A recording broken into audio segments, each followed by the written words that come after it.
5 വർഷ തത്വം പാലിച്ചുകൊണ്ട് ശമ്പള പരിഷ്കരണം നടപ്പിലാക്കുക, പങ്കാളിത്ത പെൻഷൻ പദ്ധതി പിൻവലിക്കുക, മാനദണ്ഡ വിരുദ്ധ സ്ഥലം മാറ്റങ്ങൾ അവസാനിപ്പിക്കുക, ലീവ് സറണ്ടർ, DA കുടിശ്ശിക ഉൾപ്പെടെയുള്ള ആനുകൂല്യങ്ങൾ ഉറപ്പുവരുത്തുക, PM ശ്രീ പദ്ധതി പിൻവലിക്കുക തുടങ്ങിയ ആവശ്യങ്ങൾ ഉന്നയിച്ച അധ്യാപക സർവീസ് സംഘടനാ സമരസമിതി പാലക്കാട് ജില്ലാ മാർച്ചും ധർണയും നടത്തി.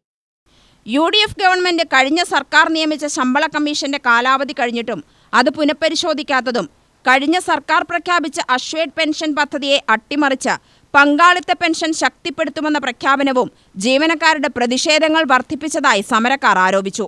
ധവളപത്രത്തിന്റെ അവതരണ വേളയിൽ സംസ്ഥാന വരുമാനത്തിന്റെ 70% തുകയും ശമ്പളത്തിനും പെൻഷനുമായി വിനിയോഗിക്കുന്നു എന്ന തരത്തിലുള്ള പ്രചാരണം നടത്തിയതും വളരെ ആശങ്കയോടെയാണ് ജീവനക്കാർ കാണുന്നത്.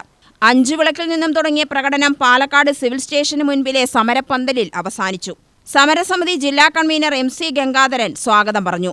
ധർണ KGOF സംസ്ഥാന vice president doctor MV Noufal ഉദ്ഘാടനം ചെയ്തു.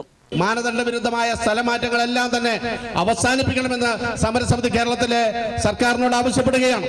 അതുപോലെ നിരന്തരം വിഷയങ്ങൾ ഉയർത്തിപ്പിടിച്ചുകൊണ്ട് ഫെഡറലിസവും മതേതരത്വവും തകർക്കുന്ന കേന്ദ്ര സംസ്ഥാന സർക്കാരുകളുടെ ഇടപെടലുകൾ, വിദ്യാഭ്യാസ രംഗത്തെ വർഗീയവൽക്കരിക്കുന്ന PM ശ്രീ എന്ന് പറയുന്ന പദ്ധതി, അങ്ങനെ നിരവധിയായ ജനോപകാരപ്രദമായ പദ്ധതികളല്ലാതെ ജനങ്ങളെ ദ്രോഹിക്കുന്നതിന് വേണ്ടിയുള്ള പദ്ധതികളുമായുള്ള കേന്ദ്ര സംസ്ഥാന സർക്കാരുകളുടെ ഇടപെടലുകളൊക്കെ തന്നെ ഈ സമരത്തിലൂടെ അധ്യാപക സർവീസ് സംഘടനാ സമരസമിതി ഗവൺമെന്റിന് മുമ്പാകെ എത്തിക്കാൻ ആഗ്രഹിക്കുകയാണ്.